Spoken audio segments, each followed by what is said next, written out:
Yes. First of all, Pastor Iga abadde muganda wange olw'ensonga tuva Buddu eri Masaka. Secondly, twatandika ffenna okuyimba ewa mukama waffe Livingstone Kasozi mu mwaka gwa 1997. By then we are still younger boys. Bali wana watu 17 tuera nga gitwakwataganira eyo era nga nze nali stage manager mu Buddu. Mwanka Kasozi yako stage manager newambe nangamba nti Pastor Iga mugyeko ku program asusa omuzannyo nga amanyi nnyo okuyimba. He was talented, amanyi nnyo songwriter, awandika bulungi nnyo naye nga atali serious, naye nga atamanyi okuyiya n'okukola ki n'okuwandiika. N'anyiiga nnyo n'ava mu kibiina lunaku namugaana okukola ki okuyimba, naye nga sinze namugaana wabula mukama wange yaŋŋamba mukole ki nomussa ku program. N'atambula n'agenda n'addamu okumulaba nga wayise emyaka ng'esatu mu 2000 ng'ali bwayise awo alina wazanyira luda okukyambuka ku ggombola nga nange empangisa bwayiseeyo netuddamu nanzikusa nti tukira kuwaŋŋaana okuyimba ku stage. Ne mugamba yali mukama wange yakola ki eyaggaana olumu akugoba yakola ki yakuwa ekkubo. Kati wayita emyaka nange ebiri awo nebanga nti Pastor Iga yatandise obwa pastor. So nze saali surprised, seewuunya nnyo okumala nti pastor kubanga bwe twaliga tubeera naye alina ebintu byeyakolanga magical, yabikola ebintu n'agamba kino ngenda kifuula nda kino kifuuke bwe kiti era nebikola ki nebifuuka. Alina amaanyi ag'enjawulo. Omu yatugambako nti nno mulete ekibaasa muteekemu omutambaala n'anyenya agenda bufuula sweet n'ayiwa ne bufuuka ki sweet. So abadde n'amaanyi agaki ag'enjawulo. Nakoma okwogera Pastor Iga bw'avudde mu kkomera gye bamusiba ekitalya n'ajja wano ne mumukulisaayo era n'ansabira twalina ku mpewo n'ansabira. Kati okuva olwo badde nange njawumanyi ndi mukabya campaign zange ngenda kwesimbawo kyenga tawuni kanso kya meya nga nange zimpuuba nagezaako baagala okungulira nga mukyali nesimbyewo sebo kwa kyenga tawuni kanso. Kakati saafuna mukisa kugenda kumulabako mu ddwaliro nebakubaŋŋamba nti abantu batandise obbagaana. Nze nategeerera kakati abwetyo twajja okumanyigana ne Pastor Iga naye nga kyemujjukirako nti abadde musajja wa mutima mulungi nnyo era abayimbi ffenna music industry efiiriddwa nnyo n'abantu ababulijjo ate nga tayamba kategori emu nti akadongo kamu wabula n'ababandi. Ffe twakuŋŋaanako wano abayimbi nga 8 yatuyita wano n'atuwa ssente buli omu nga buli omu twali gwe yawa ssente zikka wansi wa bukadde busatu kudda waggulu naye nga tetumanyi wafuniramu. Nga ye kyagamba nti bw'onoofulumya vidiyo ng'oleeta TV ng'ekuba oluyimba lwange emyezi 4 ng'olyoka otwala ku TV endala nga ye awo wafuniramu. Olaba nti yali ayagala bwagazi bayimbi. Tulabye bapasita ab'enjawulo bavudde ne boogera ebigambo ebyenjawulo ku Pastor Iga. Ensonga eyo gyogerako ti nga gwe mukwano gwa Pastor Iga. Nze nalabye pasita omu eyeyita Ssenyonga ng'ayogera ebigambo ku Pastor Iga. Nze kyendowooza mu bwongo pasita Ssenyonga muganda ne Iga muganda tosobola kitwala ng'abantu abadde bakayanira omuwala omu nga muli abasajja babiri. Kakati omusajja gwobadde okompitinga naye ku muwala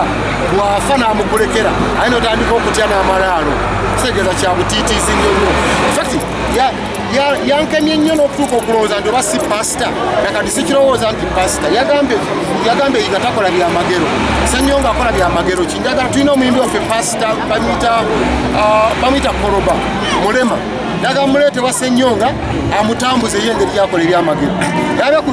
vidiyo okutambula ng'agamba abantu bisimanya sente zonna zireeto ziteeke wano wasigalewo transport yekka. Yagambye ebigambo abadde asolooza abantu nga yeerimbisa ebyokusolooza naye yennyini abadde ayiyiza mu buyiyiza. Ate ekyenjawulo nti Iga yiwa njawulo abadde akwata n'ayamba abantu nga tagenze mu kamera abadde atuyamba nga tagenze mu kamera n'abapasitazi abalala kye bakola naye ate oli abalala bayambira mu kamera. Iga abadde ayagala nnyo abayimbi, asitudde ebitone by'abayimbi bingi Banduga, Bannamisinga, Bamagi Kayima abo bonna bavaara Nakitende naye kati Ssenyonga asitudde ki. Nze kyendowooza nti yali badde avaayo mangu nnyo neyeetondera eggwanga. Bino nze mbyogera nze Mathias Mulumba wa Lukagga meya wa Kyengera Town Council addako bw'atavaayo kwetondera ggwanga genda mukuba oluyimba ekyaca agigalayo genda mukuba oluyimba kubanga oyo Ssenyonga batavaayo kwetondera ggwanga genda mukuba oluyimba ekyaca agigalayo.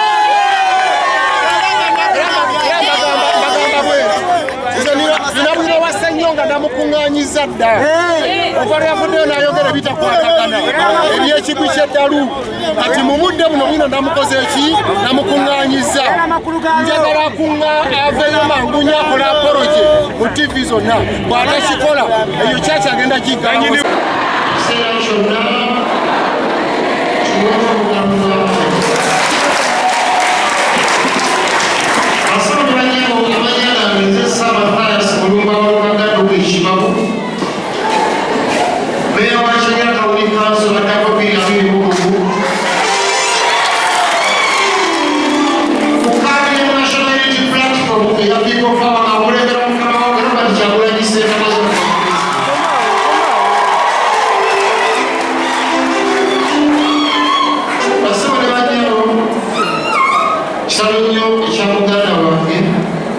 omusumbayiga okutuuka ku maaso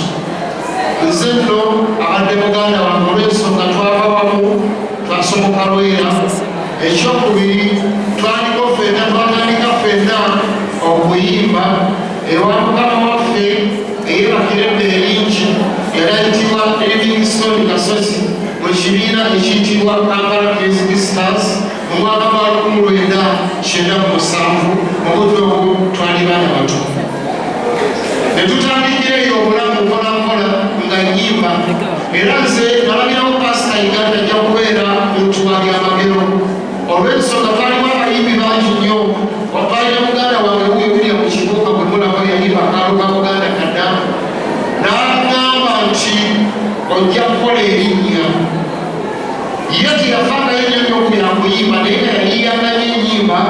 n'okuwabula abayimbi n'abatambudde okubira agamba ntutongozewo bwe tuti naye nga nesigaliko engeri okuyimba naye nga ate ekitone erina kyamaanyi nnyo alo n'okwati yannonayo n'agamba nti ojja kukola erinnya ate ne mmala ne ndikola ate nsaba tukikubira obugalo bw'amaanyi basaba ne banyinamu amawulire n'okufa kwa muganda wange gansanze nagedde okutoba kutawaana nga si bulungi nnyo nga ndimu ekisujja naye bwefunyeemu ku lujuju neŋŋamba nti kagendeyo mbuuze ku bafiirwa era nsaba omusonyi okuba ndisaatuukirawo obudde bwe nnyininyini nga yangamala okusomoka og'enkomerero nange saali bulungi nange naliko ekyuma naye mukama asobodde okunyamba nenfunamu okugawuuteekuuta nzirayo obulamu bwange n'obwa muganda wange twali ffenna gwa Livingstone Kasozi nga tuyimba nzijukira olunaku lumu olw'okuba nti ye teyagalaga nnyo okuyimba lumu yagenda mugenzi ku siteegi n'akwata omuzigalo n'ayimba kati olwomwami Kasozi yali akwata owa siteegi manager nga nze ngamba abayimbi nti mugenda oyimbe naawe omwobeyo ddaawo kati olwo yagenda mugenzi ng'alifane nnyo n'akwata omuzigalo n'ayimba mwami Kasozi n'agenda nagamba aliyo yayimbye nemugamba bamuyita Igagasi nagamba genda omugyeko kuki kubanga tiyakoze practice ayimba mulungi naye tiyakoze ki tiyakoze naffe practice negera mugamba toddamu kuyimba n'avaawo ng'anyiize nnyo nnyo n'atambula n'agenda ng'amanyiize namukola ki nze namugamba okuyimba kumbe mukama wange yali akoze ki yali amuganye kati okuvaawo n'addamu okumulaba mwaka gwa 2000 ng'abeera bwayisaawo abamanye bwayisaawo mu Bugalani nga wenzunali mayisita akazigaawo akazitira sente zange nnyingi nnyo nnyo bana ne kaziterese wansi w'ekitanda negenda midongo nagenda okuddaga enkuba yatonya ng'amazzi gayise ekitanda ne sente zonna nezikola ki nezisanawo nezigenda kati nagenda okumulaba nga bali awo bazanya ludo egwayisaawo kyamuka kugombola opposite awo waliwo saaluuni omuvubuka yakusalanga nga bamuyita Ssanyu ng'ali awo bazanya ludo negenda ne mugongako nga tubeerawo ate oluvanyuma lw'emyaka ng'esatu mu maaso ne bagamba nti nga yakoze kyaki nze kwegamba seewuunya kubanga nali manyi amagezi ge yalina nga gaali mangi nnyo yayogeranga n'ebintu ne bibaawo ne bituukirira ayina ebintu byakolanga muganda waayinza okunjulira mwami Kibuga agambye ebireke teryali mbire nga asobola okugamba nti kino ekintu kijjako bwekiti nekikola ki nekituukirira asonga amadi okwesa ekyekwejja kutonya saawa eziti nekola ki netonya fe twamwewuunya yamanyanga nnyo kitegeeza yaliko amaanyi ag'enjawulo yaliko era abadde bamubuusabuusa beewuunya nnyo nze manyi bulungi nnyo bisaawe wetwogerera pasita Yiga ali mu ggulu ne Katonda we manyi nti eno abakaabakaaba naye ali luddawa ali mu ggulu ne Katonda we badde saamukolerere eggulu ng'abagenda enkya pasita Yiga akoleredde eggulu ng'agenda enkya alikoleredde atya fe tuli bayimbi banne naye ng'akimanyi bulungi nnyo tukola ngakubira akasimu lwamakoze nagamba embeera eri etya yasinungi nagamba nyanguwa nakwa obukadde obusamu nga kali mu kamera naye sekoze eki katetemedde ekakikoze emirundi mingi nnyo bayinza abayimbi okugaana okuvaayo okuwa testimony naye nze twajala tusimba abayimbi twalinga 8 nga tukuganye bakusaasira baaniika nga tulya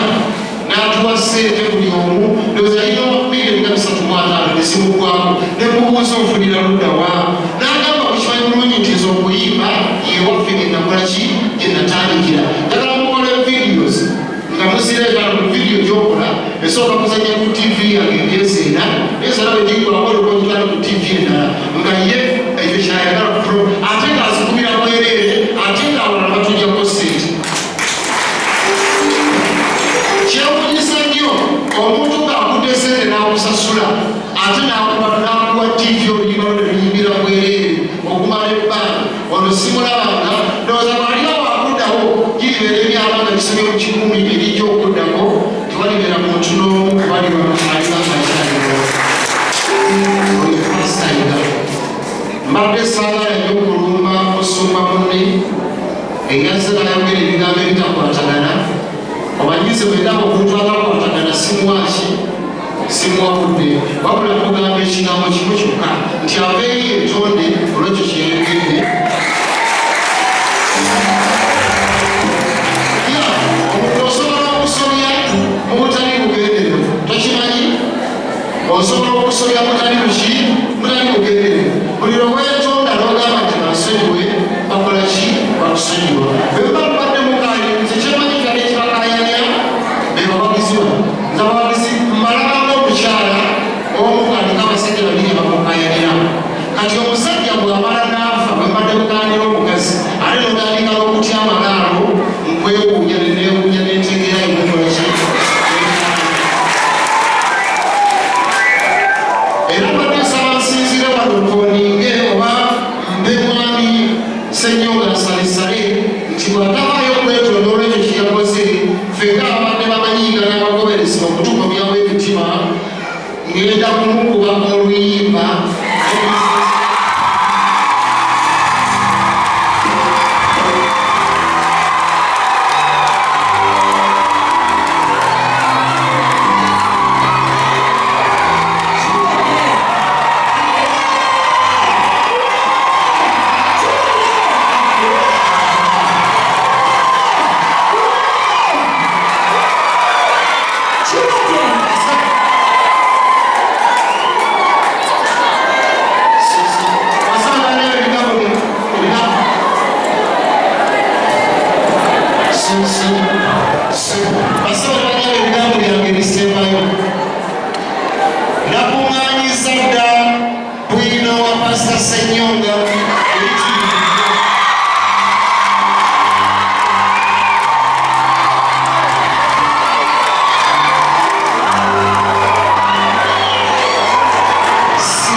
abantu ensonga z'obadde manyi ku Pastor Iga?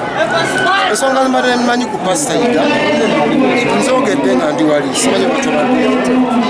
mbagambe nti natandika ne Pastor Iga okuyimba mwaka gwa 1997 watuli mu kibiina kiyitibwa Kampala Music Stars ekyamukamu waffe Livingstone Kasozi era twali bavubuka batono kakati ne tutandika okuyimba naye yali muyimbi ayiya n'ennyimba naye nga tayagala nnyo byakuyimba ayagala nnyo byakuwabula n'okujereka abayimbi obubi bwe bityo wande n'akwata akazindaalo by force n'agenda ku stage n'ayimba mukama wange n'apita n'aŋŋamba genda omugamba akomaawo bangamba ko tiko wakola interview ye ey'okubikiriza ennanga nze simanyi nakuba nnanga teyafuna ku interview bwe yajja buzinga kyali waffe n'ayingira budde obwo tewaliwo okozesa interview wabula nti yajja ayinamu ku busente ng'omuntu eyeeyiya ng'atambula naffe mu costa ne mukama waffe takimanyi era yagenda ku stage okuyimba ne mukama waffe takimanyi tolwogo bayita Iga Augustine ali mu kibiina kye wabula nga ffe tutambula naye bakyaliirwe beyawangayoako okulya mpolampola nitukola ki netumukweka nitubeera omwana Yesu. Currently yafudde omusajja Pastor Ssenyonga kigambo kyoyinza okuweereza Pastor Ssenyonga yayogedde ku bigambo ebifaananyi ku mukwano gwo kyenyinza okugamba Pastor Ssenyonga kiri kimu nze nno mbudde buno mpalirizibwa n'okwempulira kimenyana nnyo okumuyita pasita kubanga Yesu Kristo bwe yajja ku nsi kuno yajjirira bwonoonyi teyajjirira balongoofu era bw'obanga oyagala abantu bonna basiramuke ogenda mu kyaki n'olyoka obakyusa oyagala bafuke bakatuliki ogenda mu muzikiti n'obakyusa ne bafuuka bali kati Ssenyonga okwefuula Katonda n'atandika okusalira omuntu omusango ono abadde ne sirimu n'abadde takola byamagero n'abadde akola bino ndabanga ye kati kegamba yakunamye yeyambudde ensi nemulaba obwereere bwe balabye kegamba omutwe bwe gwavuddeko enviiri n'olusu ne balaba omutwe nti munda mwerere temuli bwongo bulijjo olw'ebitulimba nga tulowooza mu mutwe mulimu obwongo kati kabikuseeko netulaba nga temuli bwongo bw'oba badde okayanira omukazi nga muli basajja babiri mukyalo omu nga mumukayanira muli basajja babiri kati musajja muno bwafa aye otandika okutya amalaalo then mba nkwewuunya obutiitiizi bw'olina talina kwefuula Katonda njagala aveeyo yetondere eggwanga lino aligambe kyenayogedde kyabadde kifu mu Buganda kiswaza nnyo kiwemula kiweebuula kityoboola omuntu afudde tetumwogerako bibi nze nziisa abafu bangi nnyo naye mbamwogerako mwogezi birungi teri ayinza gamba nti omufuge mulaba ebyafaayo by'omugenzi abadde akwata abakazi sikirabangako nga bakyogedde so nga babeera babimanyi kati ne Pastor Ssenyonga yennyini bwino we namaze dde omukuŋŋaanya bamunkuŋŋaanyiriza dda bwino waliwo ne gwesina bakakasa buli nkyamunoonyereza webagenda nti yakwatira akawala ku nnyonyi nkyalimu awe natandikidde awo ŋŋenda kumulombojja nga bwe nnyimba ennyimba zino ez'omwaka nembabulira ebibaddewo mu mwaka kati bwe ŋŋenda okumulombojja ŋŋenda kumutandika okuva lwe yava mpaka waali n'ebikolobero byakola mimanyi bulungi nnyo kakati naye bizinesi ajja kugiggalawo yetondere eggwanga kubanga naye kyakola ali mu kutta bizinesi ya munne omuntu afudde wasigaddewo abaana balina okuddukanya bizinesi ya taata waabwe ate oli musumba gwe omusumba tukusuubira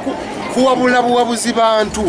si kwogera bintu bifaanana byo singa abantu abaali bakebera siriimu bagendanga boogera nti tumukebedde siriimu amulina singa abantu bakyekebeza siriimu so kale omusumba tumulaba ng'omuntu akebera siriimu n'asirikira ebyama